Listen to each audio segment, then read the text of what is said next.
And I'm Meghan Macioce. The women's soccer team has had a rough start to its season and needed to turn things around at home Saturday. The NFL was a roller coaster of emotions this weekend, but let's start with some good news.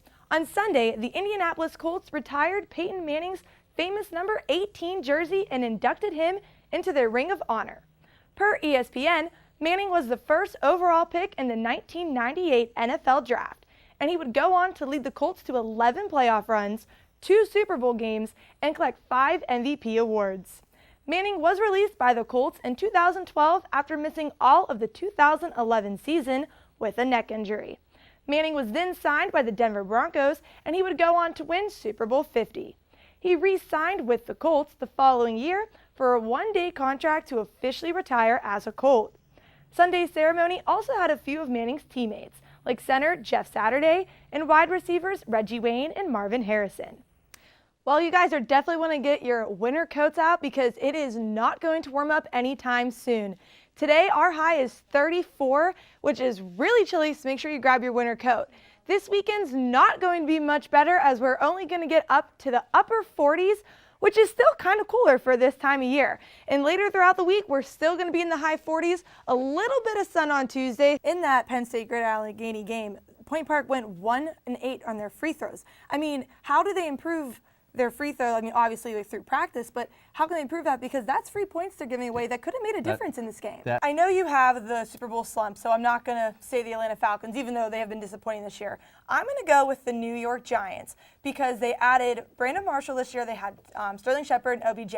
I understand they have a little bit of the injury bug, but even their rookie running back Paul Perkins, he was very hyped up. This whole team was hyped up, and they're 1-8. I'm extremely disappointed in this team this year. Now for the bad news. Week 5 had few touchdowns and plenty of injuries. The first quarter was a defensive battle between both teams as neither team allowed either one a single first down. But Aliquippa battled back, and on their second possession, they completed a 30-yard pass over the middle. They would go on to score the first touchdown of the game and complete their first 2-point conversion. With all the momentum on their side, they head into the second quarter confidently. On their first possession, they would charge down the field and score another touchdown to give them a 14-0 lead over the Quakers. They failed to complete on their 2-point conversion. But the team with the worst luck is the New York Giants. Sunday afternoon, they lost 4 receivers to injuries. 2 of them are season-ending. Odell Beckham Jr. broke his ankle and is having surgery later this week. Dwayne Harris fractured his foot and is having surgery next week. And Sterling Shepard and Brandon Marshall both suffered sprained ankles. Hopefully next week is a slow day for the medical staff. It's a showdown tonight between 2 schools who are only separated by 12 miles. Thanks for joining us on AT&T Sportsnet. I'm Meghan Macioce. The Gateway Gators take on the Franklin Regional Panthers, and this game's simple. Win and you're in. The team that wins tonight will get home field advantage for the first playoff game next week. It's about to go down tonight on AT&T Sportsnet. From the field to the ice, Washington Capitals captain Alexander Ovechkin became the first player in NHL history to open a season with 2 back-to-back hat tricks. Per ESPN, Ovechkin recorded the first hat trick Thursday night versus the Ottawa Senators, and then scored all 3 goals for his second hat trick in the first period against the Montreal Canadiens. No player in NHL history has done that since the inaugural season in 1917, when Joe Malone and Reg Noble each accomplished this as well. With the offense on fire so early in the season, maybe this will be the year the Caps finally make it past the second round.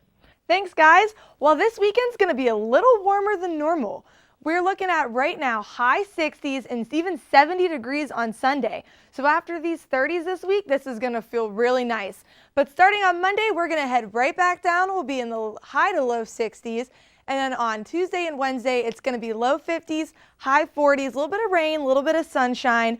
And on Thursday, we'll end the week at a low 48, and we're going to be right back into this cold weather. So enjoy the weekend because it's not going to last. Back to you guys. That's right, Josh. The playoff picture is pretty open as of right now. Here to help us break down the season is Mike Turk and Rob Gomez. All right, guys, let's start off with who you have as your most surprising team right now, AFC, NFC. Sure to join us next week at the same Pioneer time, the same Pioneer channel, and the same Pioneer sideline.